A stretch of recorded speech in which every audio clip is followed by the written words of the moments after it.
자, 여러분 족보 풀어봤죠?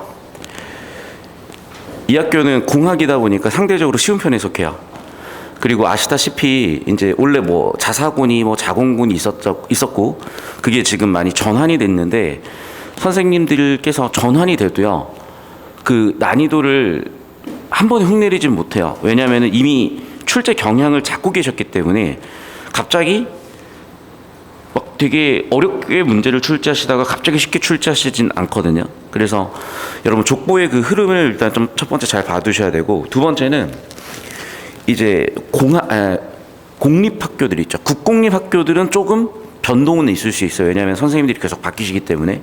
근데 사립 같은 경우에는 거의 여러분 선배들 족보와 크게 차이가 없을 수도 있다. 일단 이거 좀 정확히 알고 계셔야 되고, 사립이 특히 그래요. 사립 같은 경우에는 그렇다고 매년 똑같진 않지만 어떤 식으로 똑같냐면 경년, 그러니까 예를 들면 올해 냈던 지문이나 올해 냈던 시험 범위가 내후년에 다시 나온다든지 그런 식이거든요.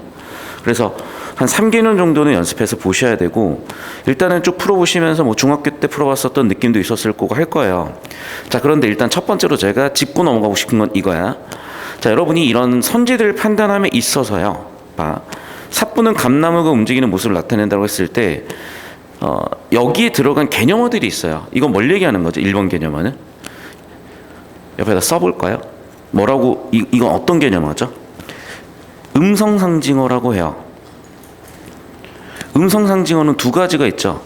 소리를 흉내내는 의성어와 형태를 흉내내는 의태어요. 됐어? 일단은 그래서 첫 번째 개념적으로 선생님께서 물어보신 거고, 두 번째는 그러면 지금 얘는 감나무가 움직이는 모습인지, 아니면 근데 감나무가 사뿐하고 움직이나? 봤더니 내용을 들여다보면 그거인지 아닌지 판단이 되잖아. 볼까? 사뿐. 감나무 그림자죠. 감나무가 아니라. 됐어? 이렇게 바로 판단은 할 수 있었을 거예요. 근데 이제 이런 판단들이 내신에선 중요하다고. 내신에선 속도감이 필요하다고요. 그래서 좀 여러분이 좀 시간 안에 풀어낸 느낌은 있는데 미리 얘기할게. 공학은 좀 쉬운 편이에요. 난고는 더 쉬워요. 근데 여고 또는 예전에 자사고 뭐 자공고 했었던 경우에는 훨씬 더 난이도가 높아진다는 걸 생각을 해 두셔야 되고, 두 번째로 여러분이 서술형에서 많이 막히고 힘들어 하더라고. 그래서 내가 평소에 필기 연습을 많이 시키는 거고요. 예를 들면 좀 이따 보여드리겠지만 우리가 교과서에 있는 학습활동이라든지 특히 국어 서술형이 솔직히 나도 마음에 안 드는 문제 유형이야. 뭐라고 쓰라고 하는데 뭐라고 써야 될지 모르겠어. 나도 그래요, 솔직히 얘기하면. 그러니까 사실은 낸 사람만 좀 알고 있는. 그런데 바꿔 얘기하면요, 학교 수업 때 필기를 좀 여러분이 제대로 해오셨다면 거기에 들어갈 자리가 좀 보일 거예요. 다만 어쨌든 수업을 들으면서 좀 제가 정리를 해드리고 트레이닝을 시켜드릴 거고, 따로 구공부 할 필요 좀 없게 만들어 드릴 테니까 우리 원래 본 수업하고 이렇게 학교별 또는 교과서별 수업 진행됨에 있어서 다루는 내용들 잘 복습하고 따라오시면은 아마 여러분이 국어에서는 내신이든 수능이든 크게 문제는 안 생길 겁니다. 자, 그리고 또 예를 들면 구체적 청자, 그러니까 여러분이 잘 들어요. 여기서 조금이라도 판단하는데 판단이 안 되는 키워드들이 있어. 화자라는 단어를 모르진 않겠죠. 근데 뭐 찾기가 힘들었다든지, 현실 극복이 뭘까라든지, 또는 시상전개라는 걸 모른다든지, 원경과 근경의 대비라는 단어를 모르는데, 혹시라도 모른다면, 지금 고1 수업이기 때문에 혹시라도 모른다면 현관펜을 좀 이따가 칠 시간을 드릴 테니까 쳐가지고 확인을 좀 받아주세요, 저한테. 그러면 어느 정도까지 내용 정리를 해드릴지가 좀 보일 것 같다. 사실 제가 지금 현관펜 친 내용들은 이미 중학교 때 배웠어야 되는 내용 같아요. 뭐 예를 들면 일상적 삶의 공간이라든지. 근데 이런 게 좀 판단이 안 된다, 정확하게 안 들어온다 그랬을 때는 제가 설명을 드릴 테니, 똑같이 현관펜 치지 말고 니네가 안 되는 걸 현관펜 치라고. 니네가 안 되는 걸. 뭐 예를 들면 관조라는 단어를 모른다든지, 일체감이라는 단어를 모른다든지, 뭐 형상화라는 단어를 모른다든지, 그러니까 조금이라도 모르는 단어가 있으면은 문제선지에 현관펜 쳐가지고 좀 확인을 받을 필요가 있어요. 그래서 이름 다 쓰셨고 아직 제출을 안 하셨잖아요. 이름 썼고 학교 쓰셨고, 여러분 치신 시험에다가 현관펜 혹시라도 모르는 게 있으면 현관펜 쳐서 제출하는 시간을 좀 이따 갖겠다는 겁니다. 첫 번째는. 자, 두 번째는 뭐냐면 이런 서술형이에요. 그러니까 서술형은 평소에 써놓는 이런 유형 연습을 해놓지 않으면은 시험에서 턱턱 막힐 거야. 그리고 보면은 서술형을 쓰는 조건들이 있어요. 예를 들면 뭐 음운 변동 현상을 모두 서술해라. 이런 건 어렵지 않지. 오히려 개념어들이 바로바로 알고 있고 보인다면. 근데 예를 들면 표기는 같지만 발음이 다른 이유를 서술해라. 그런데 자, 이게 아니라 어떤 유형 같은 경우에는 뭐 어절을 써라. 뭐 12어절 내외로 써라. 문장 형식으로 써라. 이렇게 명확한 조건들을 주는 경우들이 있어요. 그러니까 어쨌든 이거는 그 조건에 따라서 내가 써내는 연습을 하지 않으면은 시험장 가서 턱턱 막힌단 말이야. 그래서 여기서 드리고 싶은 팁은 이거예요. 잘 들어. 우리가 문제를 풀 때요. 일단 첫 번째 쭉 한번 풀어 나가시는 거야. 그게 국어든 수학이든 뭐든. 두 번째 딱 봤는데 답이 바로 안 떠오르는 경우들이 있어요. 또는 내가 두 개 중에 헷갈리는 경우들이 있어. 그러니까 시간 감각을 잘 익혀야 되거든요. 다시 한번 얘기하지만 모든 내신 과목은 보통 50분 정도 시험이 치러집니다. 그럼 내가 50분 동안 전개하면서 일단 다 풀어내는 게 목표가 돼야 되는데 어차피 틀릴 문제 시간을 쓰는 거는 당연히 비효율적이고 따라서 이런 거 예를 들면 내가 서술형을 딱 봤는데 그냥 턱 막혀. 뭐라고 써야 될지도 모르겠어. 그러면 일단 어느 정도 키워드 정도만 끄적거려 놓고 빨리 넘어가시라고요. 그래 놓고 나중에 시간이 있을 때 돌아와서 다시 해결을 해. 왜냐하면 객관식은 어쨌든 5개 중에 답은 하나잖아요. 그러면 내가 심혈을 기울여서 둘 중에 하나로 정답률을 높여놓을 수가 있는 거고. 예를 들면 그러면 너무 무서워. 지금 한 명 나 너무 무서워해. 너무 무서우니까 제발 그쪽 안 보고 수업할게요. 정답률을 높여놓을 수가 있기 때문에 일단 객관식에 집중을 하는 거야. 정리하면 이거야. 첫 번째, 너무 한 번에 다 풀려고 하지 마라. 두 번째, 막히는 경우가 생긴다면 일단 세모치고 넘어갔다가 나중에 시간을 확보해서 다시 돌아와서 풀어라. 세 번째, 괜히 서술형에서 막혀가지고 시간 낭비하지 말고 일단 객관식부터 정확하게 풀어내라. 점수 받치니까. 이렇게 세 가지 좀 얘기를 해드릴게요. 자, 그럼 일단 풀어봤으니까 어떤 느낌인지는 아실 거예요. 내신이 이런 유형으로 고등학교 내신에 나오는구나. 그리고 공학 내신이기 때문에, 그러니까 일반계 공학 내신이기 때문에 이게 평균적인 난이도라고 생각해 주시면 돼요. 약간 쉽거나 평균 난이도. 자, 그러면 여기에 나오는 지문들과 시험 범위들을 봤을 때 일단 여기는 3월학평이 한 3분의 1 정도 반영되어 있어요. 아시겠죠? 그래서 일단 여러분이 다다음 주에 치르는 3월학평 잘 치러주셔야 되고 3월학평 치른 이후에 3월학평 분석 해설 강의를 한 1, 2주 차에 걸쳐서 할 건데 왜 그러냐면 대부분의 학교의 일부 지문들이라도 시험 범위는 들어가기 때문이야. 자, 두 번째 그러면 이제 교과서라는 공통 시험 범위를 다룰 거예요. 그리고 세 번째는 학교별로 학교 선생님께서 나눠주신 프린트가 있어. 그 프린트 시험 범위도 다룰 겁니다. 근데 일단은 지금 여러분이 프린트를 많이 받진 않은 상태고 따라서 교과서 먼저 정리를 좀 해볼게요. 영상 끊습니다. 자, 그럼 비상교과서고요. 좀 출제될 포인트 위주로 좀 정리를 할게요. 일단은 이게 지금 학문적으로는 중요한 내용들이에요. 대단한 설정 이유라든지 단원의 길잡이라든지. 사실 여러분이 봐도 잘 몰라요. 무슨 얘기인지. 그리고 실질적으로 문제를 풀면요. 표현법이라든지 아니면 우리가 수능형 문제로 푸는 그 느낌. 이런 것들 위주로 묻고 그 다음에 작품으로 들어가서는 작품의 내용이나 해석을 묻기 때문에 결국에는 학교 선생님 필기가 중요할 거고 다만 이제 몇 가지 좀 설명을 하고 들어갈게. 자, 예를 들면 여기 이론 정립을 해놓은 거예요. 필기하세요. 여기 이론 정립을 해놓은 거라고. 그럼 문학작품 감상 이론이거든요. 문학작품 감상 이론은 크게 4가지가 있어. 근데 이 학교 선생님에 따라서는 하나를 추가를 해주실 수가 있어요. 자, 일단 봅시다. 작가가 표현했다는 관점에서 보면은 작가론 또는 표현론이라는 표현을 많이 쓰고, 그러니까 작가 입장에서 작품을 바라보겠다예요. 독자 입장에서 작가를 바라보겠다는 것은 효용론 또는 받아들인다, 수용론이라고 하고, 작품이라는 건 현실의 반영이다, 반영론 또는 모방론이라고 해요. 하나 더, 작품이 독자한테 그냥 가는 게 아니잖아. 그러니까 작품의 유통 과정에 집중하는 걸 유통론이라고 하는 관점도 있어요. 무슨 얘기냐면 예를 들면 조선시대 같은 경우에 이야기꾼들이 이야기를 버스킹을 했어요. 길거리에 앉아가지고. 그리고 돈 받고 그랬어요. 그러면 그 과정에서 수많은 이론들이 생겨났거든. 그러면서 유통론이라는 관점은 좀 최근의 관점이고 요즘 이론을 좀 집중해서 공부하시는 선생님들은 유통론도 추가해서 낼 수는 있습니다. 일단 교과서에는 이렇게 표현론, 반영론, 효용론 위주로 설명이 되어 있고 유통론 하나 더 추가 더. 그 다음에 작품만 놓고 보는 관점 절대론. 작품 내 것을 보니까 내재론이라고도 하죠. 그럼 나머지는 전부 다 뭐겠어? 외재론 또는 외형론 하겠죠. 정리하시고 됐죠? 그러면 나머지는 사실 실질적으로 여러분이 여기서 뭐 시험에 나올 만한 내용은 전혀 없어요. 시험 문제로 만들 수가 없어. 그러니까 좋은 얘기야 그냥. 좋은 얘기 끝. 넘어갈게요. 자, 그다음에 이제 자화상 볼게요. 사실 자화상 이렇게 보기 정말 싫고 아마 제가 입안에선 썰을 안 풀었던 것 같은데 저는 일본 여행을 갈 때마다 그렇진 않고 이제 그냥 괜히 이제 마음이 한 번씩 동할 때가 있어요. 그러면 윤동주 시인이 공부했던 교토의 대학이 있어요. 도시샤 대학이라는 곳이 있고 거기에 이제 윤동주 시인의 시비와 정지용 시인의 시비를 모셔놓은 곳이 있어. 근데 저는 이제 그 면에서 첫 번째는 되게 솔직히 얘기할게. 저는 편견 없어요. 편견 없고 뭐 친일, 친미, 뭐 친중 그딴 거 모르겠고 그냥. 근데 저는 그래요. 저는 내 생각이야. 아무리 그래도 우리 예를 들면 일본하고 우리가 으르렁거려요. 물론 우리가 피해자고 일본이 가해자죠. 그렇지만 그 으르렁거리는 상황에서도 이 시인의 시비를 그 대학이 이렇게 만들어준다는 거 또는 만든다는 거 저는 그거 되게 의미 있다고 보거든요.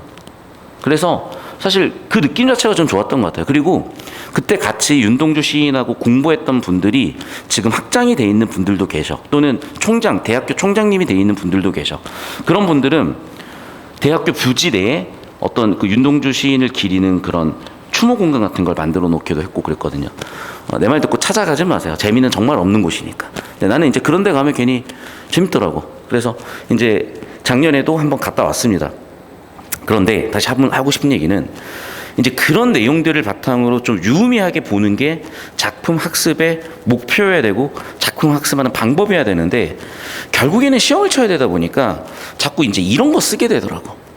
어쩔 수는 없는 것 같아요. 여러분 베껴 적으셔야 돼요. 됐죠? 그러니까 설명 들으시면서 적어주세요. 첫 번째, 일단은 대체적으로 이런 자습서나 아니면 선생님들께서 참고하는 참고서들은 이런 내용들을 담고 있어요. 그러다 보니까 이런 내용을 내신 문제로 안 낼 수가 없는 거지. 알겠어요? 어차피 이걸 가르쳤고 이걸 가르친 걸 내야 될 거 아니야. 이걸 여러분은 적으실 건데 잘 들어. 어차피 학교 내용 한 번 더 적는 느낌이 들 거고 아는 내용 적는 느낌이 들 거예요. 아니에요. 여러분 방금 서술형 풀어봤죠? 그러니까 내가 완벽하게 인출할 준비가 안 되어 있으면은 시험 상황에서 턱 막히는 거예요. 그런데 여러분 시험에서 100점 맞아 본 적 있어요? 초등학교 때는 주로 100점을 맞지 않나요? 그 중학교 때부터 슬슬 100점이 어려워지기 시작을 하고 그리고 고등학교 때 100점을 거의 못 맞죠. 좀 재수없는 얘기인데 저는 고등학교 때 공부 궤도 오른 뒤로는 100점을 안 맞아 본 적이 거의 없어요. 제가 모의고사를 거의 매월 치잖아. 고3 되면. 예를 들면 사회탐구 같은 경우에는요. 제가 모의고사 10번 중에 틀린 문제가 한 문제 있었어요. 10번 중에. 9번이 100점이었단 얘기야. 그런 레벨이에요. 근데 공부가 그 레벨이 되잖아. 그냥 쉬워. 어떤 느낌인 줄 알아요? 내가 그랜드마스터 달고 브론즈 애들 양악하고 다니는 느낌이야. 물론 이제 게임에서 그렇게 해본 적은 없어요. 저는 브론즈이기 때문에. 그런데 여러분 현생에서 그렇게 될 수 있다면 얼마나 편하냐고. 그러니까 그 감각을 익히셔야 돼요. 마스터가 되는 감각을 익히셔야 된다고. 말 그대로 해당 분야의 마스터가 돼보셔야 돼요. 그래서 여러분이 뭐라도 하나를 정해보세요. 그게 뭐든 좋으니까. 그게 수학이든 영어든 아니면 예체능하는 학생들은 그게 예체능에서 어떤 실기든 뭐든 좋으니까 마스터가 되잖아요. 내가 원리를 깨우치고 마스터가 되고 나면 이렇게 쉬워지는구나. 좀 이 느낌을 감각을 받으셔야 되고 일단 제가 국어 선생님이니까 국어에서 그걸 좀 만들어 드리고 싶어요. 그리고 그 외에도 그냥 니네 공부하고 있는 거 보면은 자꾸 마음이 쓰여. 솔직히 말씀드려서 5, 6등급 나온 국어 선생님보다 현우진 쌤이 국어를 난 더 잘 가르칠 것 같거든. 사실은 5, 6등급 나온 영어 쌤보다 현우진 쌤이 영어를 더 잘 가르칠 것 같아. 저는 그렇게 생각을 해요. 받아들인 사람 어떤지 모르겠지만. 그래서 제가 중간중간에 공부하는 방법 같은 것들도 좀 설명을 드리겠습니다. 영상 끊었다가 갑시다. 칠 거예요. 자, 첫 번째 항상 물어보는 건 장르 또는 갈래라고 합니다. 자, 그래서 여기 있는 내용을 제가 옆에다가 다시 한번 좀 적어드릴게요. 첫 번째 갈래. 여러분 원하는 색깔로 적으시면 좋고 저는 그냥 검정색 추천드립니다. 근데 검정색 쓰면은 잘 안 보일 것 같아서 저는 빨간색으로 쓰지만 여러분 검정색, 빨간색 상관없어요. 자, 갈래는 바꿔 얘기하면 장르예요. 물론 이제 장르라는 거는 문학 장르는 4개죠. 서정 장르, 서사 장르, 교술 장르, 극 장르. 이거는 나중에 설명을 좀 드릴게요. 지금 오늘 너무 설명이 길어질 수가 있어서. 그런데 보시면 여기에 현대시라고 되어 있는데 이건 정말 의미가 없는 표현이에요. 왜냐면요, 현대시와 고전시가 2개밖에 없어요. 그리고 현대시냐 고전시냐를 가르는 이 기준이 뭐라고? 그게 1894년 가보경장이에요. 그래서 그 이전 걸 전부 다 고전시가고 이후게 전부 다 100% 현대시이기 때문에 뭐 이런 거는 당연한 거야. 아시겠죠? 그러니까 외우고 말 것도 없어. 자, 두 번째, 현대시의 대부분은 자유시예요. 이건 뭘 얘기하는 거냐? 반대 대립되는 개념이 뭐냐면 정형시예요. 그러니까 예를 들면 이래요. 시조 같은 경우에는 45자 내외로 적어야 돼. 3장 6구로 적어야 돼. 종장의 첫 시작은 삼음절이야. 정해져 있어요. 그런데 얘는 뭐 정해져 있는 게 없어. 이해됐어? 그러니까 현대시의 대부분은 자유시요. 100%는 아니에요. 현대 시조도 있기 때문에. 근데 현대시의 대부분 90% 이상은 자유시다. 기억해 놓으시면 돼요. 세 번째, 서정시요. 역시 서정시가 아니기도 어려워요. 자, 잘 들어. 이게 서정 장르라고 했잖아. 그러니까 대부분은 당연히 서정시인 거야. 그럼 서정시와 대립되는 개념은 뭐냐면 목적시예요. 자, 서정시랑 같은 표현은 뭐냐면 순수시예요. 낭만시예요. 무슨 얘기냐면 이런 거야. 이 사람이 자신의 감정 같은 걸 위주로 표현하면 이게 서정시가 돼. 서정 감정. 됐죠? 근데 이 사람이 예를 들면 공산주의 혁명의 목적이 있었어. 또는 노동자들을 결집시킬 목적이 있었어. 그런 걸 목적시라고 하는 거야. 이해됐어요? 그러니까 감정이 아니라 사상, 뭐 이데올로기, 그러니까 이데올로기 예를 들면 자본주의도 이데올로기예요. 공산주의도 이데올로기야. 민주주의도 이데올로기야. 이런 사상 같은 거를 집어넣어서 뭔가 목적을 갖고 있는 시다. 목적시예요. 물론 이제 정황시도 있죠. 정황시 같은 것도 일종의 목적시죠. 근데 저기에 자신의 감정을 좀 담았다라고 한다면 서정시라고 부르기도 하고. 됐습니까? 여기까지. 그래서 장르 구분은 그냥 외우면 어차피 까먹기 때문에 이런 설명 듣고 비교 대조로 보시면은 헷갈릴 일이 없어서 제가 이론 정리 차원에서 한번 설명드렸습니다. 자, 두 번째, 보통 내신 정리하는 게 두 번째는 성격인데 이 성격은 그냥 주제라고 생각하시면 돼요. 또는 표현 방법이라고 생각하시면 돼요. 그러면 자화상은 자화상 말 그대로 내 그림이잖아. 그러니까 나를 바라보고 있기 때문에 어차피 얘는 성찰적이고요. 내 얘기니까 어차피 고백적이에요. 그러니까 결국에는 주제다라고 생각하시면 돼. 됐죠?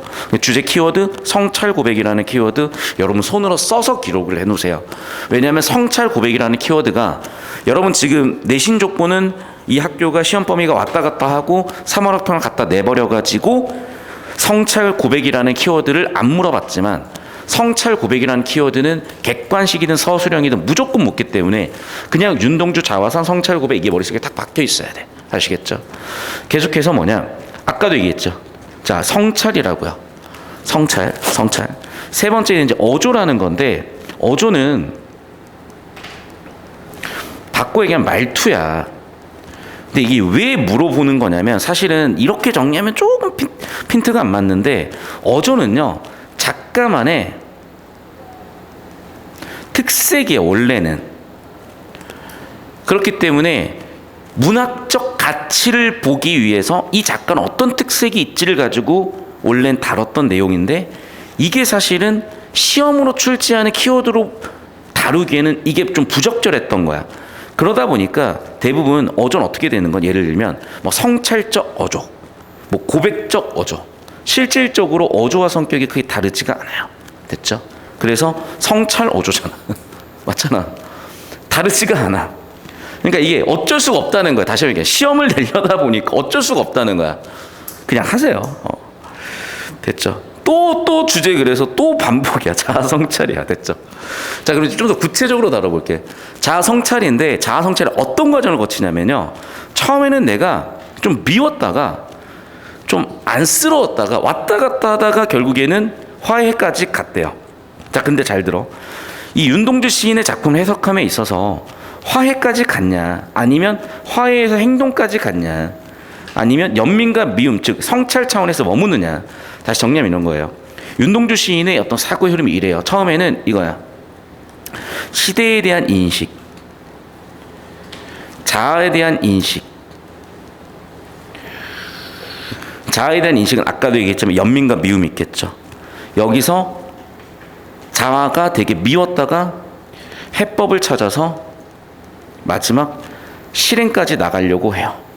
그래서 이 작품이 이 지점에 해당하는 작품일 수도 있고, 이 지점 또는 이 지점 또는 이 지점에 해당하는 작품일 수도 있어. 이해됐어요? 그런데 얘는 지금 어디냐면 일단 자아 인식이야. 자아 상이니까 해법까지 나가진 않았는데 일단 여기 필기에는 화해, 그러니까 해법 직전 단계까지 본 것 같다. 일단 필기는 해두시고 나중에 윤동주 시인 작품들을 엮어서 내는 그런 문제들 보시면 제가 하는 얘기가 무슨 얘기인지 느낌은 보이실 거예요. 됐죠? 그 다음 봐봐. 평서문이다. 제가 형광펜 치거나 하는 건 옆에다 써주셔야 돼요. 평서문이다. 산문적이다. 당연한 거야. 봐봐. 자, 시는 원래 운율이 있어야 돼. 노래니까. 그런데 이렇게 문장 형식으로 써버리면 운율이 없어지죠. 따라서 산문적이 되는 거고. 두 번째, 평서문은 우리가 문법에서 배웠어. 5개의 문장 종결 어미가 있죠. 명령문, 청유문, 의무문, 감탄문, 평서문. 됐어? 그런 거 묻고 있는 거야. 자, 말 나온 김에 한번 5개 써볼까? 이거는 문법 내신 대비로도 문장 종결 표현 5가지 써봐. 여기다가 쓸 수 있다. 손. 그 외워져야 돼요. 잘 들어. 그냥 일반적인 진술은 평서문이에요. 그리고 내가 질문을 할 수 있잖아. 의문문이야. 그러니까 잘 들어. 평서문은 뭐냐면 화자가 말하는 거예요. 의문문은 청자가 말하게끔 하는 거야. 되셨죠? 두 번째, 명령문은 청자가 하는 거예요. 청유문은 화자, 청자 같이 하는 거예요. 됐어? 감탄문은 감정 표출하는 거예요. 별거 없어. 그러니까 상황을 생각해봐. 화자 입장에서 보고 청자 입장에서 보고 뭘 하는 것도, 행동을 하는 것도 청자 입장이냐 화자, 청자 같이 할 거냐, 아니면 감정 볼 거냐, 감정을 표현하느냐. 됐죠? 정리해 두시면 어렵지 않을 겁니다. 됐죠? 여기까지. 그리고 우리가 이제 첫 수업이니까 좀 이렇게 제가 이론 세팅을 하는 거고요. 지나고 나면 속도는 많이 붙을 겁니다. 자, 이제 작품을 좀 들여다 볼게요. 산모퉁일 도라가, 자, 일단은 제가 드리고 싶은 팁은 뭐냐면 좀 상상을 해보라는 거예요. 내가 산을 걸어. 그러니까 여러분은 사실 산을 걷는 느낌은 없죠. 근데 이제 나이를 먹거나 내가 마음이 힘들거나 했을 때 산을 걷고 이런 느낌들이 되게 좋아요. 그리고 차분해지고 자기 내면 속으로 들어갈 수 있는 과정이야. 그래서 산을 돌아 논가 가만히 들여다본다. 여러분이 상상을 해보면은 이 시인 어떤 과정을 거치고 있어요. 그래가지고 우물을 들여다봐요. 자, 우물을 들여다보면은 첫 번째 우물은요 첫 번째 풍경을 담고 있어요.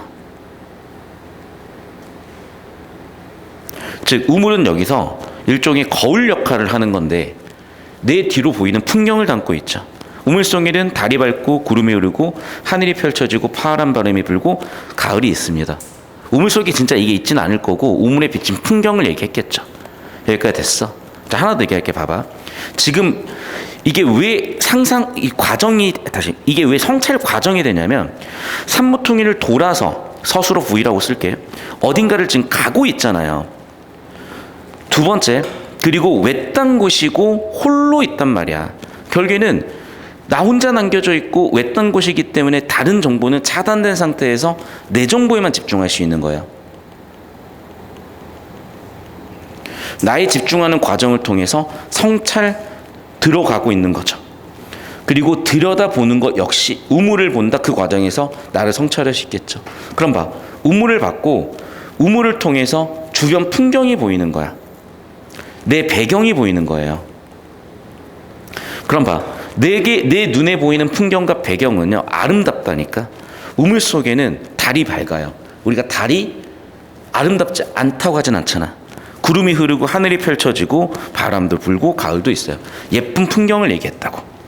자, 두 번째 하나 더 쓸게. 여기 나와 있는 이거를 이상적 공간이라고 해석하는 선생님도 계세요. 왜 그러냐면 내 배경이고 하늘이고 아름답기 때문에. 배경이 하늘인데 하늘 자체로 이상적 공간일 수도 있고 아름답기 때문에. 됐죠? 여기까지? 자, 그리고 봤더니 한 사나이가 있어요. 자, 다시 우물의 기능 거울이라고 얘기를 들었죠. 그 거울의 기능은요 배경을 비춰주기도 하지만은 나를 비춰주기도 해요. 자, 그러면 그 나를 보고 나는 내가 미워요. 그러니까 자아인식을 해보고 자아성찰을 해보니까 내가 마음에 들지 않는 거죠. 그래서 생각을 다시 한번 해보니 내가 좀 가여운 점도 있는 거야. 자, 좀 설명을 할게. 자, 일제시대예요. 뭘 해야 떳떳하고 뭘 해야 스스로 좋았을까? 독립운동. 근데 그걸 하자니 일단 첫 번째, 내 몸이 시달릴 게 걱정되기도 했을 거고 그딴 게 상관없어. 하면 돼. 근데 나만 살아요? 내 안 좋은 소식을 듣게 될 가족을 생각을 또 해야 되겠죠. 그러니까 사실 내 홀모임에 뭘 하든 상관없죠. 뭐 고문이야 씨발 당하면 그만이고 깜빵이야 가면 그만이에요. 나만 아프면 그만이지 뭐 라고 하니까 이분들은 하신 분들이야. 아주 개 상남자들이에요. 그런데 아무리 상남자라도 우리 가족이 아픈 거는 어떻게 참아? 그건 너무 그건 또 쉽지 않은 문제인 거거든. 그러니까 거기까지 극복이 가야 되는데 그러니까 내 처지가 안쓰러워지는 거죠. 이해됐어? 그래서 좀 이렇게 시대 상황 자체가 내 자기 자신에 대해서 모순적이고 이중적 감정을 만들게 만든 거예요. 계속 볼게. 그래서 다시 또 생각을 해보니까 난 왜 이렇게 살고 있지라고 미웠다가 다시 생각을 해보니까 또 다시 연민이 와요. 됐습니까? 자, 여기에서 이제 추가적으로 좀 생각을 할게. 그러니까 저는 여기서 해석을 근거를 뭐라고 본 거냐면 시대 상황에 따라서 내가 반일 또는 침묵 이런 내적 갈등이라고 볼 수도 있는 거고 또는 내가 지금 내 스스로 봤을 때 순수한 본성을 찾아서 살고 있느냐 아니면 그렇지 못하느냐 이 두 가지 내적 갈등이 있다고 보실 수 있어요. 다시 정리하면 이거야. 시대 상황에 따라서 내가 반일을 해야 되냐 침묵하고 사느냐에 대한 내적 갈등 또는 내 순수한 본성을 찾았느냐 아니라는 내적 갈등. 됐죠? 그런데 여기 필기에는 좀 이쪽 해석을 선택하는 이유 왜 그러냐면 보기에 시대 상황이 안 주어졌기 때문에 이게 좀 더 객관적이라고 보신 것 같아요. 그래서 이거는 학교 선생님마다 생각이 좀 다르시니까 일단 적어 놓으시고 아마 둘 다 안 건드리는 선생님 없을 거예요. 다 다뤄주시고. 자, 그럼 결국에는 계속해서 볼게요.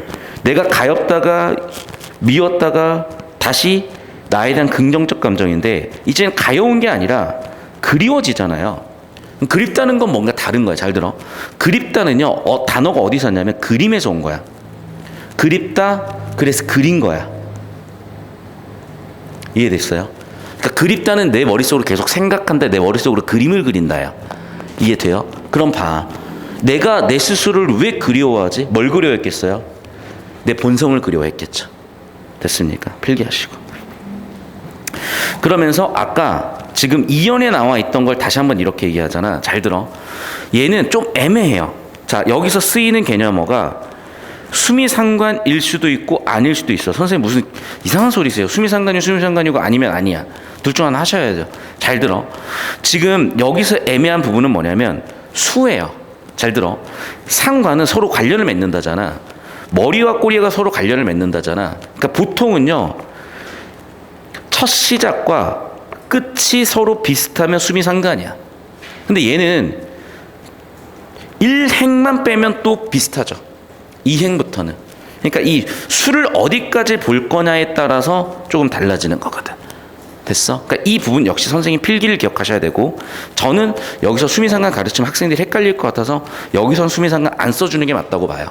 하지만 내신 선생님의 생각은 달라질 수 있기 때문에 꼭 여러분 내신 필기 잘 하시고요. 자, 다시 봐. 그러면 이제 지금까지 나왔던 내용을 집약을 하는 거예요. 우물이 있었어요. 우물의 기능은 첫 번째 뭐라고? 배경을 비춰줘요. 두 번째 뭐라고? 나를 인식할 수 있게 해주죠. 세 번째는 뭐라고? 내가 아름답게 생기는 자연 이상을 보여줘요. 즉 나의 순수 본성을 보여줘요. 됐습니까? 이렇게 정리. 그래서 마지막 내 순수 본성이 그립다라고 했으면은 내가 추억하는 거, 내가 그리워하는 거는 뭐겠어? 나의 순수 본성이겠죠. 그래서 내가 그리워하는 대상, 내가 추억하는 대상, 나의 순수 본성이구나. 이렇게 보통 해석을 하시고 필기 정리를 해놓으시고, 일단 학교에서도 한 번 더 하실 거야. 그래서 여러분이 좀 지루할 수는 있지만, 다시 한번 얘기하지만 내신 대비는 반복입니다. 그 지루한 반복이에요. 여러분 혹시 뭐 예체능을 한다? 예체능 더 말할 필요 없이 더 지루해요. 진짜 가수가요, 무대 한 번 서려고 그 곡 100곡 넘게 불렀을걸? 틀리는 포인트 진짜 1000번도 불러봤을걸? 마찬가지예요, 여러분도. 자, 여기까지 정리하시고, 그 다음에 이제 볼게. 요것도 좀 손으로 써놓으셔야 돼요. 왜냐하면은 이걸 보고 그대로 바꿔서 내시는 경우들도 있어. 예를 들면 객관식 선제 하나하나로 구성하는 선생님도 계세요.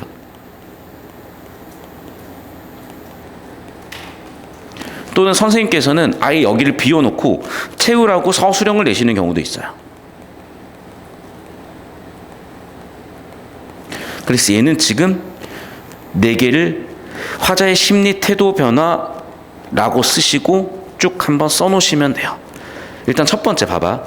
화자의 심리 및 태도 변화는 뭐냐면, 화자, 즉 이 작가의 이 작품의 화자가, 이 작품의 작가가 자기 자신에 대해서 첫 번째 미웠죠, 가여웠죠, 다시 미웠죠, 다시 그리워졌죠. 이 감정어휘들을 잡으라는 거야. 그래서 다 쓰기 힘들면은 미웠다가 가여웠다가 미웠다가 그리워졌다, 이 4가지만 써놓으세요. 자, 또 아까도 얘기했지만 제일 중요한 키워드가 우물이라고 했어요. 자, 그래서 우물은 다시 한번 얘기하지만 기능이 있는데, 첫 번째는 뭐라고? 거울의 기능이야. 그럼 거울로서 내 배경을 비춰주고, 내 배경은 이상적인 아름다운 하늘이에요.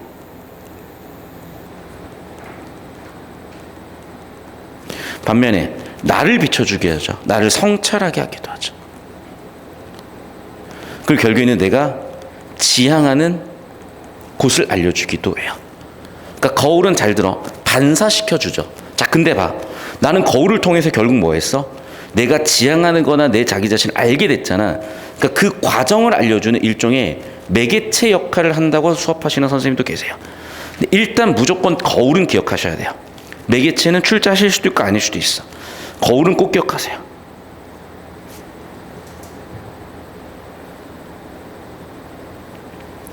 그래서 보시면 알겠지만 매개체라는 키워드 보일 겁니다. 이렇게. 됐죠? 자, 마지막 이제 이 부분은 학교 선생님마다 조금 견해가 다른데, 내적 갈등이 해소가 됐느냐 아니면 유지가 됐느냐. 그런데 해소가 됐다고 보는 관점의 근거는 뭐냐면 이거야. 아까도 나왔지만 추억처럼, 그러니까 내 모습이 그대로 존재하는 게 아니라 추억, 내 순수했던 본성으로 존재하는 거예요. 여기에 주목을 하는 사람은 해소라고 보는 겁니다. 아시겠죠? 반면에 유지라고 보는 사람은 여전히 존재 상태로만 있고 행동은 하지 않잖아. 그러면 유지라고 보는 거예요. 그러니까 둘 다 해석이 가능하기 때문에 일단 써놓으시고 학교 선생님 내신 필기에 따라서 관점 선택을 하시면 돼요. 되셨죠? 여기까지.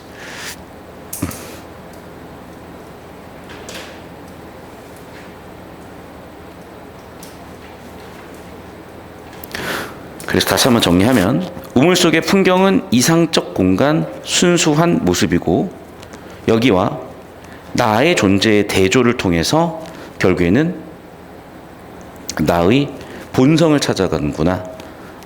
이게 전체 사고의 흐름, 전체 작품의 작가의 생각을 정리하고 있는 거니까 이 느낌 필기해 두시면 되겠어요. 되셨죠? 자, 그 다음에 이 학습 활동인데, 학습 활동은 그냥 여러분 보고 채우시면 될 것 같아요.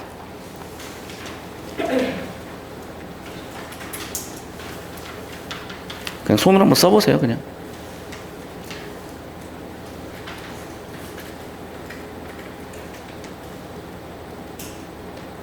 그러니까 되게 무의미한 짓 같아 보일 수도 있지만, 다시 한번 얘기하지만, 이걸 하고 안 하고가 많이 느낌 차이를 가져올 거라는 거예요. 그러니까 여러분이 이제 이렇게 하고 나서 다음 주나 다다음 주에 자화상이 들어가 있는 족보를 딱 치잖아요. 훨씬 편해질 거예요. 오늘 풀었던 느낌보다도. 그게 서술형을 보든 뭐를 보든 손으로 쓰는 연습을 했기 때문에. 자, 그리고 봐봐. 이제 우리가 아까 요점 정리했던 이거를 여기다가 그대로 넣어놓고 문제로 만들어 놓은 거야. 됐니? 그러니까 얘는 안 보고 풀어야 되는 거야. 됐어요? 이거는 그래서 과제로 내드릴 테니까 가급적 안 보고 쓰시는 걸로 하고, 보고 쓰셔도 상관은 없어요. 어쨌든 반복 숙달 시키는 게 목표이기 때문에 너무 지루해하지 말라는 거예요. 나머지는 크게 중요한 건 없어요. 넘어갈게요. 그래서 됐죠? 그 다음에 이 생틱쥐페리의 어린 왕자는 거의 출제하는 학교가 없었던 것 같아서 여기는 그냥 간략하게 스킵하고 넘어갈 건데, 자, 그냥 쭉 한번 읽어볼게요. 사막은 아름답다. 어린 왕자가 말을 이었어요. 정말 그랬다. 나는 언제나 사막을 좋아했고, 뭐 연대가 앉아있으면 아무것도 보이지 않고 아무 소리도 들리지 않아. 봐봐. 이 부분을 갖다 낸 이유가 있죠. 얘랑 지금 뭐가 비슷하냐면 우물을 보는 행위랑 비슷하죠. 다른 정보가 차단이 돼 있잖아. 그럼 당연히 자기 자신에 대한 성찰할 수 있는 과정인 거죠. 두 번째, 사막이 아름답대요. 어딘가에 샘이 감춰지기 때문에, 본성 또는 아름다운 이상 같은 것들이 있기 때문이죠. 그러니까 우물도 이런 걸 보여주고, 우물도 성찰할 수 있게 해주고, 그래서 성찰의 기능과 아름다운 본성과 이상을 볼 수 있게끔 만드는 게 사막이기 때문에 우물과 비슷한 기능을 하는 게 사막인 거죠. 나는 모래가 신비롭게 빛을 발하는 이유를 듣고 깜짝 놀랐고, 어렸을 적에 나는 오래된 집에 살고 있었는데 그 전에도 이야기했더니만, 봐봐. 내 어렸을 적에 순수했던 본성을 이상으로 보는 아이디어도 비슷한 거예요. 맞죠? 그 집에는 보물이 있어요. 내 어렸을 적에, 즉 내 추억 속에 내 본성과 내가 아름답다고 느끼는 이상이 있었어요.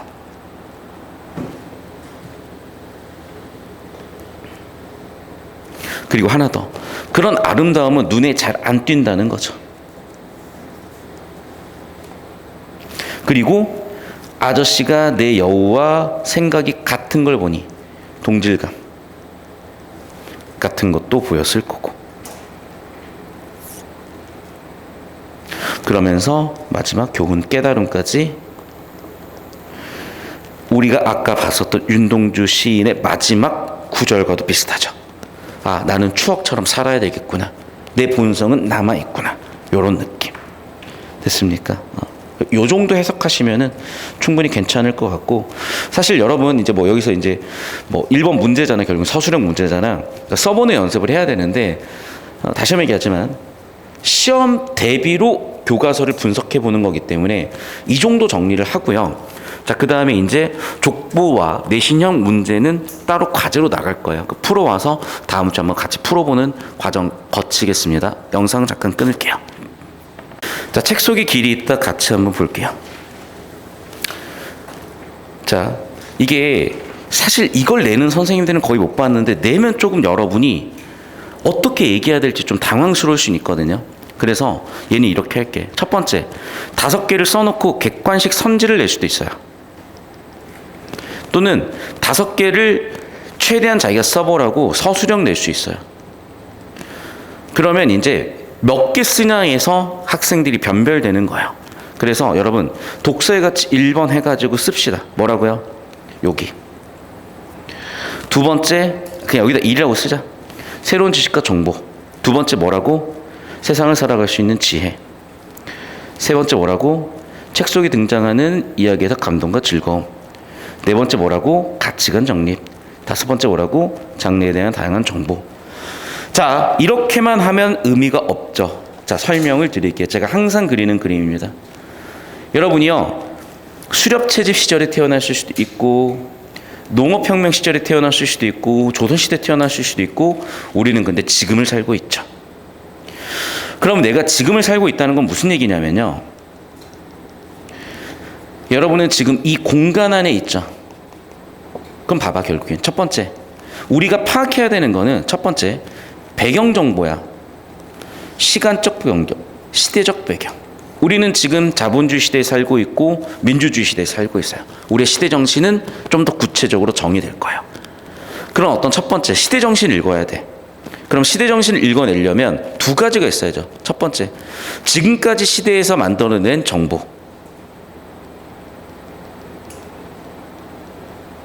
두 번째, 그 지식 정보에서 나오는 나의 삶의 양식. 됐죠?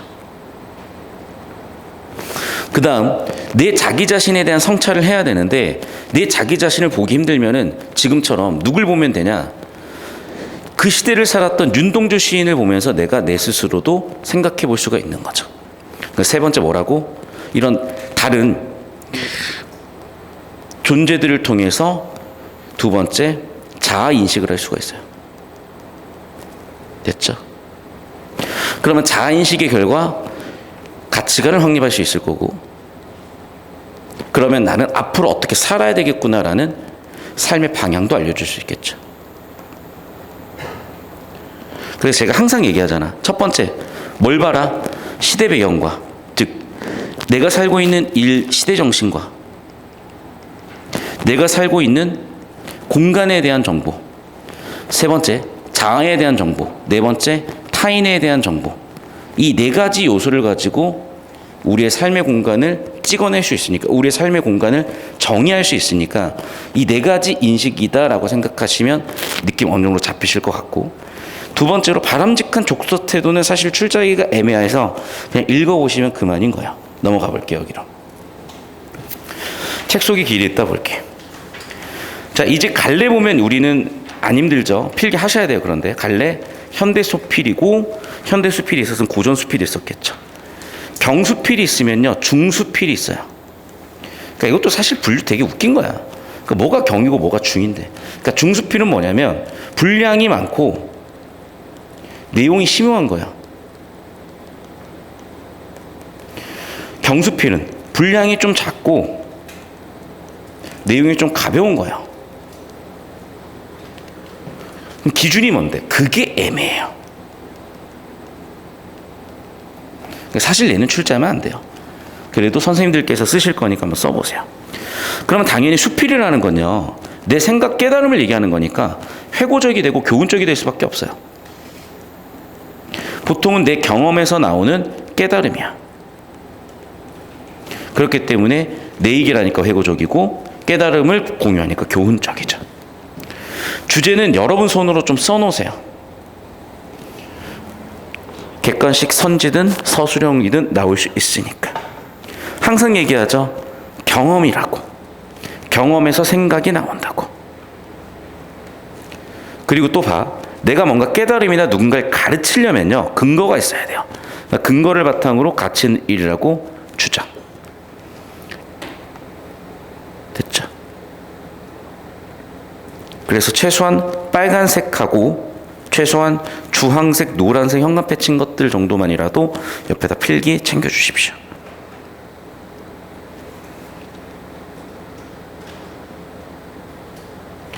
그 다음에 요점 정리로 이 구조도 좀 그릴게요. 구조도. 그래서 항상 비문학 구조도 갖고 있죠. 수필은. 그러다 보니까 도입부에서는 일단 자신의 경험을 얘기했고, 그 경험을 근거로 자신의 주장을 펼치는 거죠. 책은 이런 가치가 있어. 그럼 봐봐. 고통스럽다는 왜 나왔겠어? 예상가는 반론이에요. 하지만 결과는 어때? 좋았어. 제반박이죠. 마지막 결론에서 요약 정리하고 있는 거. 책 속에 글이 있으므로 책값 버타면 살아라 주장. 그러니까 약간 논설문 성격이 많이 보이네요. 다시 정리합니다. 내 독서경을 바탕으로 근거로 책은 읽는 게 가치가 있다. 고통스럽지 않나요? 알아. 하지만 어쨌든 더 좋다. 책 속에 길이 있어. 그러니 열심히 책하고 친구하면서 살아요. 이러면서 아주 아름다운 얘기하시면서 정리했습니다. 필기하시고 수학 가르칠까? 내신 국어하다 보면 막 현타 올 때가 많아가지고 어쩌겠어요. 해야지 뭐. 읽어보시면 다 알 내용이라서 설명은 안 할 텐데, 자, 이제 비문학 구조 좀 잡아드릴게요. 첫 번째, 주제가 세팅되는 부분이고 여기는 좀 어그로 끄는 부분이에요. 그럼 어떻게 어그로 끌었냐? 책과 관련한 글쓴이 경험으로 어그로를 끌었는데 뭐 흥미벌이 되시나 봐요. 예. 그러니까 이게 어려워 얘들아. 솔직히 툭 까먹고 얘기할게. 현타 많이 와요 저도. 왜 하고 있는지 모를 때가 많아. 나도 내신 하다 보면. 왜? 당연한 거고. 아니 뭐 와닿지도 않잖아요. 왜 그러냐면 세상이 너무 빨리 바뀌어서 그래. 너무 빨리 바뀌어서. 왜?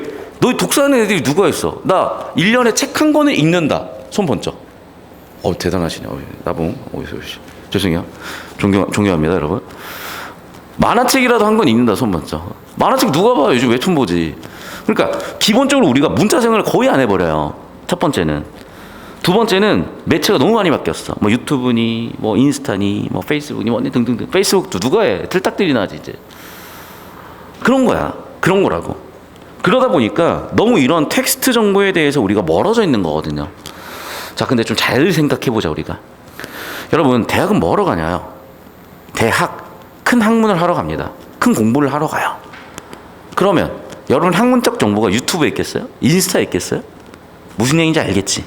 그런 얘기야. 그러니까 여러분이 대학을 안 갈 거면 상관이 없어요. 근데 대학을 갈 거고 대학에서 공부를 할 거다 그러면 이런 지루하고 지지부진한 정보들에서 뭔가 가치가 발견되는 경험을 하셔야 되는 거야. 알겠어요?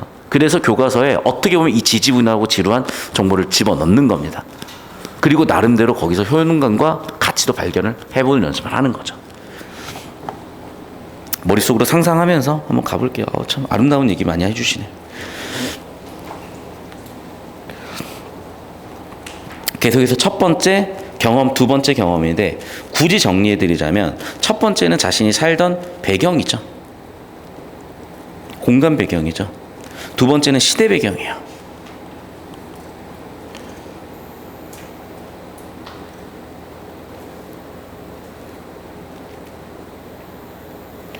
그래서 나는 너무나 행복했대요. 왜 행복했을까? 그 경험 덕분에 나는 이런 행복을 느낄 수가 있었다. 자, 말 나온 김에 좀 썰을 풀어볼까요? 여러분 이런 경험 있습니까? 저는요, 약간 일본 만화 보던 세대예요. 웹툰 없던 세대. 그런데 그 일본 만화라고 해서 저는 되게 괜찮았던 것 같은 게 약간 좀 결이 다르다고 해야 되나? 그러니까 일본 만화는요 대체적으로 특히 나는 청소년 많이 나오는 걸 좋아했었는데 중학생 고등학생들이 진짜 열심히 살아요. 일본 가봐. 진짜 열심히 살아. 그 일본 양아치들은 되게 웃겨. 존나 막 양아치 같거든? 그런데 다 흡연구역 모여가지고 담배 이렇게 피고 있어. 애들이 존나 성실한 양아치들이야, 보고 있으면. 우리나라 양아치들은 뭐 아무 데서 담배 피우고 막 던져버리고 개판 치고 다니잖아. 그런데 아니냐? 너희들 일진도 저기 모여서 좀 담배 피는 것 같긴 하던데 일본 양아치들은 너무 진짜 준법 정신이 확실한 양아치들이야. 그래서 우리나라 양아치랑 좀 많이 달라요. 아무튼 그런데 일본 애들이 만화에다가 이렇게 자신들이 생각하는 이상적인 그림을 그려놓을 거 아니야. 자, 우리나라는 뭐냐? 한 게 없어도 재벌가 자식으로 태어나면 돼. 그냥 영앤 리치, 토렌 핸섬이야 그냥. 근데 일본 그 만화 주인공들은 그렇지가 않아요. 일본 만화 주인공들은 집안이 그렇게 뛰어난 것도 아니에요. 그리고 재능이 엄청 있는 것도 아니야. 뭘 처음부터 잘하지도 않아. 물론 그런 사람도 있겠지만. 그런데 그 사람이 괜히 문득 뭐 전국대회를 나가기 위해서 노력을 한다든지 아니면 꼭 동경대가 아니더라도 꼭 서울대가 아니더라도 자기가 목표로 하는 대학을 위해서 열심히 살아가는 과정을 그린다든지. 그러니까 저는 뭐였냐면 그게 정답 같았어요. 왜? 내가 되게 빛나는 이 고등학교 3년을 어떻게 보낼 것인가. 정말 저렇게 열심히 살아볼 수 있구나. 그리고 열심히 살아서 결과는 좋을 수도 있고 나쁠 수도 있는 거구나. 그것도 받아들인 것도 인생인 거고. 약간 그런 삶에 대한 가치관을 내가 중학교 때 막 그런 걸 읽다 보니까 어느새 내가 그게 주입이 됐던 것 같아요. 그래서 제가 중고등학교 졸업하고 한 5년 10년 만에 동창들을 많이 만날 수 있는 기회가 있었는데 동창들이 항상 저를 기억하는 건 너는 근성대장이었다. 나는 내가 근성이 있었다는 생각을 해본 적이 없거든. 나는 내가 열심히 살고 있다는 생각도 없이 그냥 살고 있었는데 걔네 눈에는 그렇게 보였나 봐요. 근데 지나놓고 생각을 해보잖아. 30살이 되고 40살이 돼요 이제. 그러면 어떤 삶이든 가치가 있겠죠. 어떤 삶이든. 근데 자기 삶에 자부심이 있고 자기 삶에 이렇게 뭔가 굳건하게 서 있는 사람이 있고 그렇지 못한 사람이 있는데, 생각을 해봐. 인생 흘러가듯이 냅둬버린 사람이 과연 그런 게 서 있을지, 아니면 뭔가라도 해본 사람이, 뭔가라도 승부를 본 사람이 달라져 있을지. 저는 그걸 중학교 때 내가 봤었던 그 일본 만화책들에서 배웠던 것 같다. 그러니까 일본 만화책들 주제가 대체적으로, 내가 봤던 책의 주제는 뭐였냐면 되게 유명한 일본의 야구 경기가 있어. 그 야구 경기에 나가기 위해서 엄청 치열한 경쟁을 뚫고 나가는 과정에 내가 할 수 있는 최선을 다해서 해본다든지. 당장도 슬램덩크가 그런 거잖아요. 전국대회 나가려고 농구 되게 열심히 하는 그런 거. 그런 거만 있겠어요? 뭐 내가 좋은 대학 가기 위해서, 또는 좋은 대학은 아니더라도 내 기준에 원하는 대학을 가기 위해서 재수삼수 열심히 하는 거.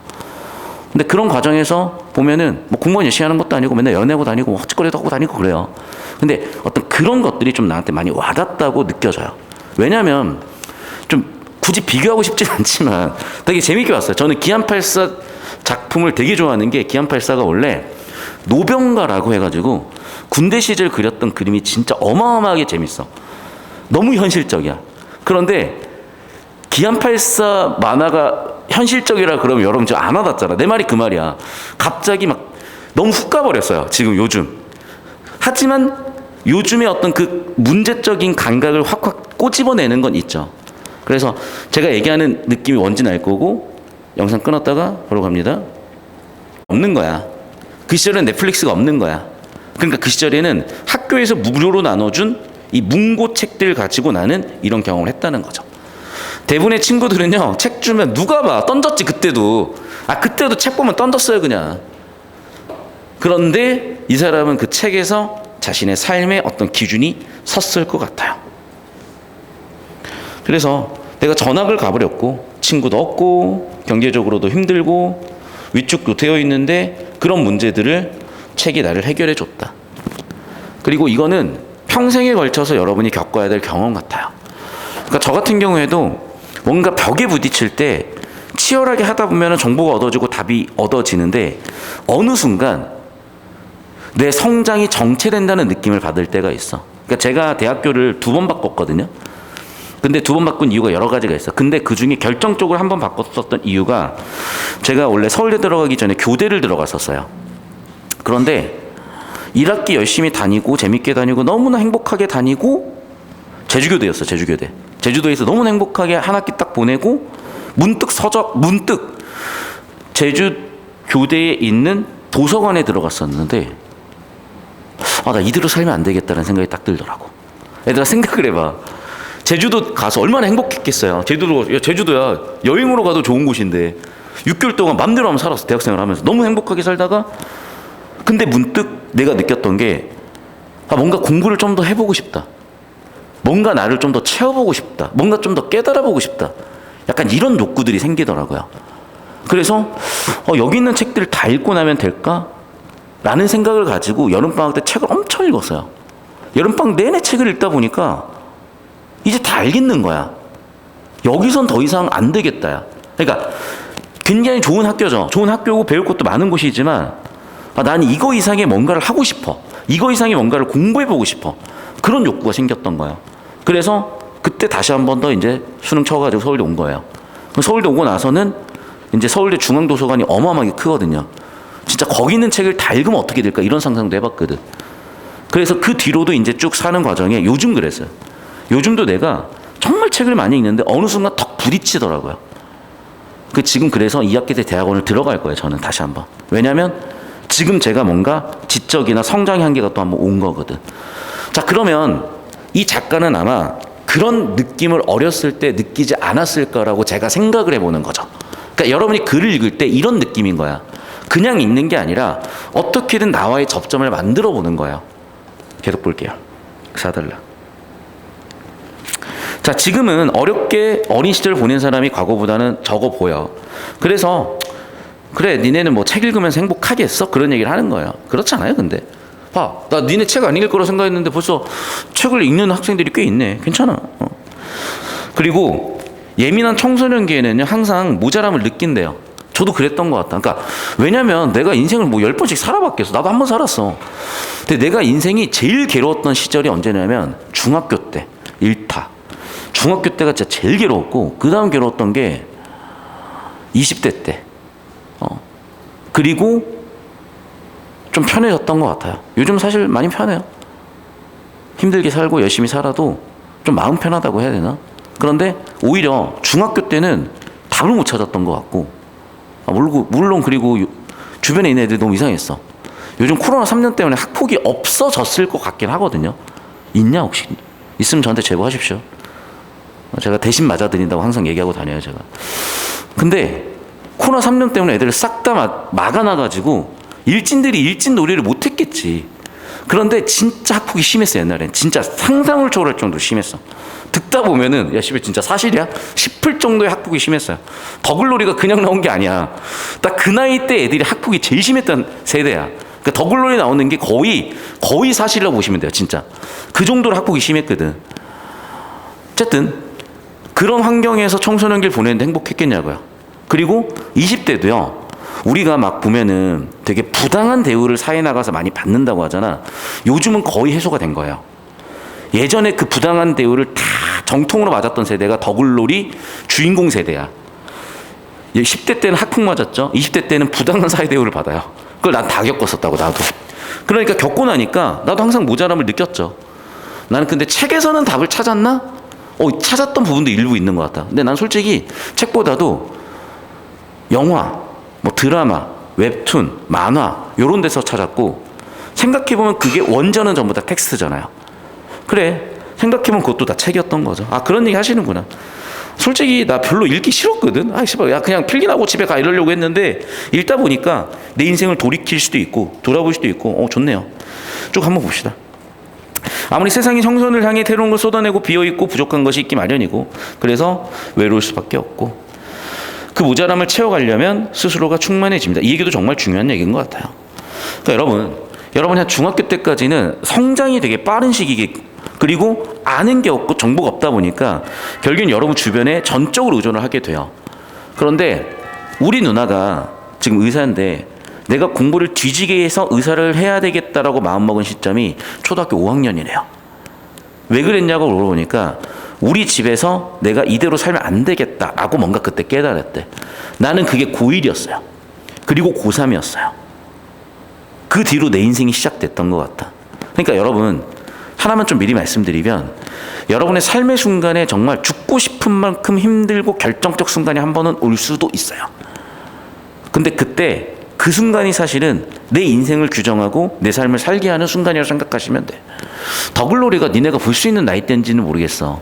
근데 더글로리에 보면은 자기가 그렇게 괴롭힘을 당해서 죽고 싶었던 순간이 사실은 그 사람이 살게 되는 원동력이 되기도 했던 거예요. 어떤 목표를 가지고. 물론 훨씬 행복하고 다른 삶도 있었겠죠. 하지만 저는요, 이렇게 생각을 해봅니다. 더글로리에 있었던 건 사실이에요. DP라는 영화에 있던 것도, DP라는 드라마도 사실이에요. 그럼 분명히 누군가의 삶이에요. 각색됐겠지만. 그런데 그 개인적 삶은 너무나 불행할 수도 있다고 볼 수도 있겠지만, 그러니까 사실 나는 더글로리 보면서 어떤 생각도 들었냐면, 주인공이 너무 불쌍한 게 학폭을 당해서 불쌍한 게 아니라 학폭을 당해서 그거를 수십 년 동안 진짜 칼을 갈았다는 게 불쌍한 거야. 그 몇십 년 동안 그 사람은 칼을 갈면서 행복했을까? 그런데 자, 그 관점은 나중에 설명을 하고, 반대로 여러분, 그 사람의 그런 스토리텔링이요, 수많은 사람들한테 울림을 줬다면 나는 그것도 가치 있다고 보는 거예요. 그런 맥락에서 여러분한테 좀 드리고 싶은 말씀은, 여러분이 살다 보면 분명히 청소년기에는 위기가 옵니다. 근데 그 위기가 사실은 내 삶을 규정하고 내 삶을 살아가는데 가치를 부여하는 과정이라고 생각을 한번 해보시는 것도 좋을 것 같아요. 영상 끊었다 바로 갑니다. 그러면서 답도 나오고 미래에 대한 전망도 얻게 된대요. 뭐 그런 얘기를 했습니다. 자, 그럼 해법은 뭐다? 책 읽기를 해봐라. 왜? 내가 수많은 정보들을 간접적으로 가져올 수 있기 때문에, 그 과정에서 모자란 부분들을 채워낼 수 있기 때문에. 됐죠? 자, 그럼 봐봐. 오달락은 뭐냐면, 인터넷이면 다 해결된다는 사람들이 있습니다. 예상 가는 반론이에요. 제 반박이죠.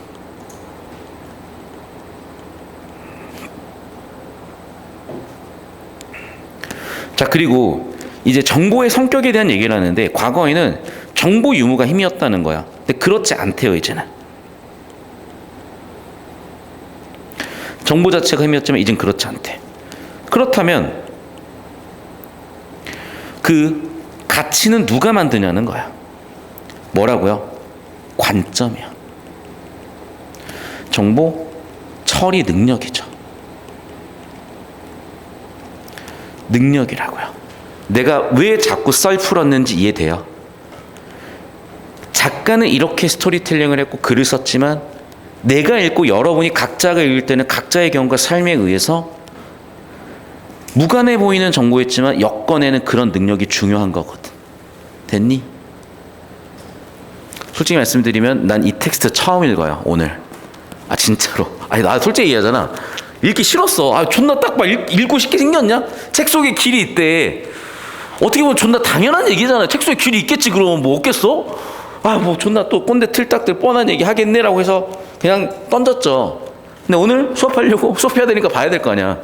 보다 보니까 괜찮네. 진심으로 읽어내니까. 그리고 또 어떻게? 내 정보 자체를, 지식 자체를 창조하는 능력. 그래서 책을 쭉 한번 읽어보시래요. 괜찮은 것 같아요. 사실 요즘 내가 책을 진짜 뒤지게 읽고 있거든. 그러니까 작년엔 또 너무 바쁘게 됐었고 심적 여유가 너무 없었어요. 그러니까 진짜 생존이 문제였어. 솔직히 얘기하면은 작년 초에는 빚 갚느라 정신이 없었어요. 코로나 때문에 빚을 진짜 오지게 져가지고. 왜냐면 코로나 때 대치 학원을 다 셧다운했어요, 진짜. 그래가지고 진짜 너무, 왜냐면 고정 비용 있잖아. 짧게 얘기할게. 우리 막 연구실도 운영해야 되고 고정 비용 있어요, 나도. 그러니까 빚을 엄청 진 거야. 그래서 작년에는 돈 버느라고, 돈 갚느라고 정신이 없었는데, 와, 작년 말에 딱 이제 투자해놓은 부동산으로 팔려가지고 이제는 이제 돈 걱정은 없어요. 돈 걱정은 없는데, 자랑하는 게 아니라 나 죽다 살았어. 자랑하는 건 아닌데 어쨌든 요즘 그런 여유가 되다 보니까 책을 엄청 읽어내고 그 과정에서 내 생각을 해보잖아요. 엄청 성장하고 있는 것 같아. 그래서 이거 되게 좋은 얘기인 것 같아요. 그래서 계속 볼게. 가장 작고 낮은 단위의 정보에서 시작해서 크고 높은 단위의 지식을 이루는 건 책뿐이다. 이 얘기는 무슨 얘기냐? 나는 그래서 내가 맨날 수업 시간에 얘기하는 게 그거죠. 구조야. 단순한 내용과 지식 차원에서 머무르면 안 된다. 단위. 그러니까 정보라는 게 위계 체계가 있고 구조가 있다는 얘기잖아요. 교과서 좋은데? 재밌네. 그러니까 즉 정보라는 게 단순히 이거다 저거다가 중요한 게 아니라 구조, 관계 이런 것들이 중요하다는 거예요. 그러면 우리가 평소에 했던 독서 수업이, 비문학 수업이 상당히 관련되죠. 내가 맨날 강조하고 뭐 아주 하는 게 이거잖아요. 계속 봅시다. 또 이제 문학으로 갑니다. 자, 문학 작품은 언어로 이루어진 상상의 집이래. 비유적 표현이라 알겠어. 그래, 문학 작품은 언어로 이루어진 집이다. 오케이, 비유.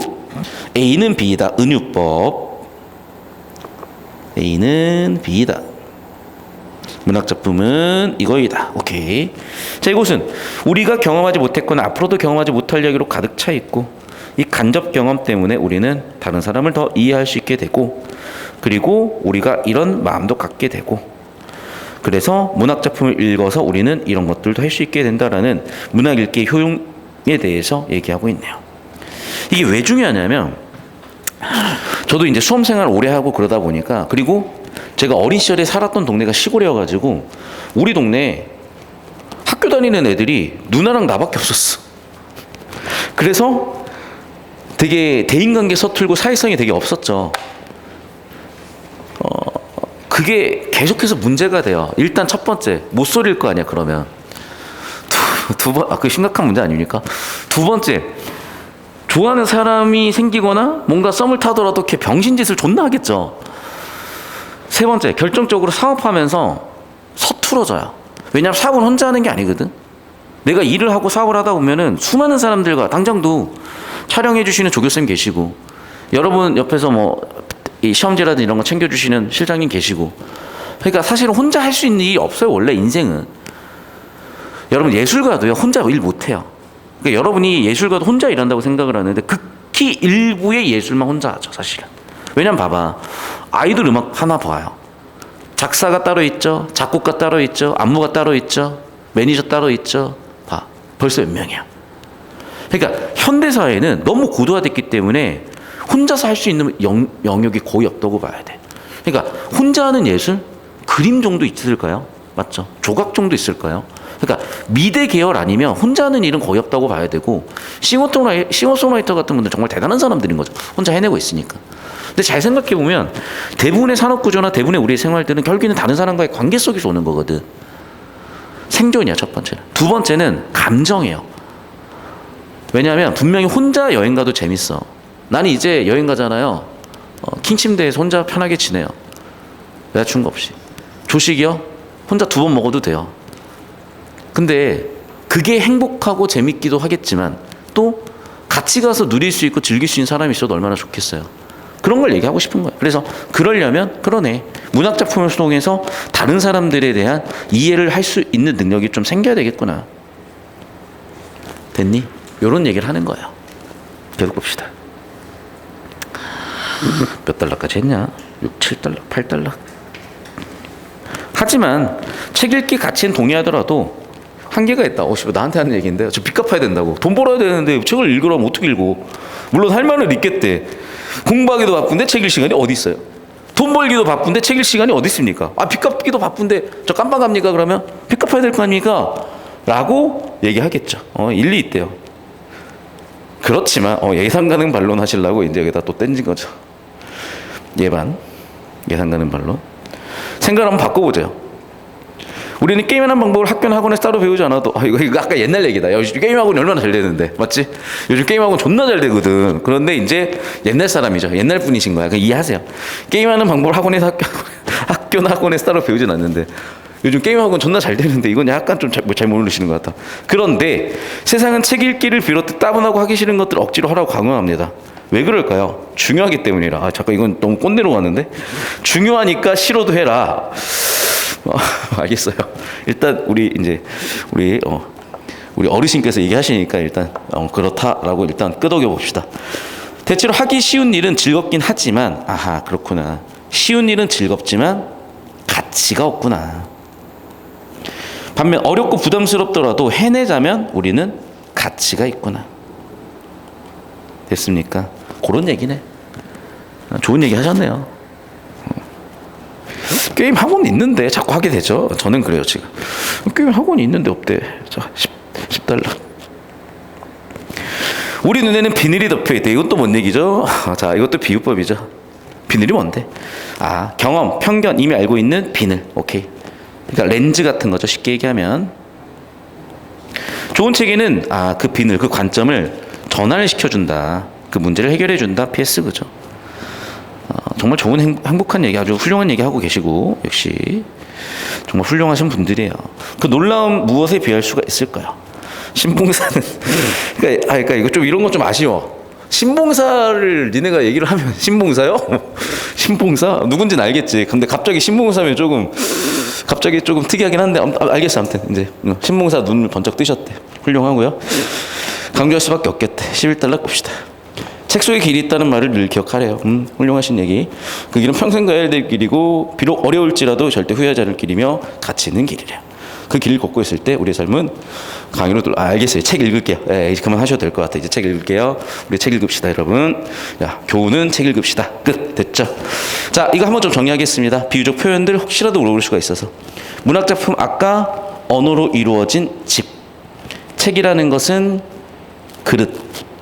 우리의 정신적 능력은 정신의 키. 비늘, 우리의 편견. 삶의 방향, 길. 제가 현관펜 친 거, 현관펜 이렇게 막 꾸깃꾸깃한 것 정도만 옆에다가 적어주시면 될 것 같습니다. 적어주세요. 다 있냐? 있네? 안 써도 되겠네? 그래. 그 현관펜 오늘 색칠 공부하다 가시면 되겠습니다. 됐고, 자, 뭐야 이것도 그러면 안 쓰고 그냥 현관펜만 치고 갈 거야? 알았어, 현관펜만 쳐. 자, 그럼 봐. 자, 첫 번째는 뭐라고요? 기준, 관점이 필요해요. 두 번째, 내가 같이 창출할 수 있는 능력이 필요해요. 정리하면 무관한 정보 유관하게 만드는 거, 창조하는 능력, 골라내는 눈. 내가 그러니까 맨날 얘기하는 게 뭐야? 가치 판단하라는 거잖아. 맞죠? 구조 잡아보라는 거잖아요. 그런데 수능 시험에서 창조 능력은 물을 순 없어. 이건 이제 니네 인생 니네가 만들어 가세요. 계속 봅시다. 어떤 점이 좋냐고? 간접 경험할 수 있대. 이해할 수 있대. 성숙한 시민이 된다. 뭐 훌륭하다. 야.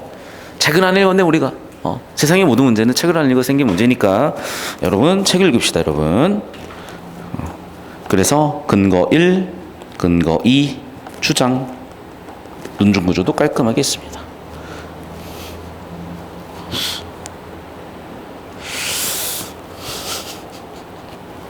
야 씨발. 죄송해요. 여기가 지금 갑자기 혹 같다. 고등학교 때 이런 거 할 수 있죠. 할 수 있죠. 내가 이제 복지에 관심 있는 사람은 노인을 위한 일자리를 만드는 복지를 할 수도 있고 사회복지회사가 될 수도 있고 편의시설을 만드실 수도 있고 어린이를 위한 복지로 보육원 같은 걸 하실 수도 있고 훌륭한 얘기입니다. 그래서 여러분 하고 싶은 분야나 직업 5개만 지금 쓰고 갈게요. 집에 써 빨리. 제 어린 시절은 농구 선수가 꿈이었고 진심 배구 선수도 꿈이었고 야구 선수도 꿈이었고 복싱 선수도 꿈이었고 헬스는 하기 싫었고 또 뭐가 있었지?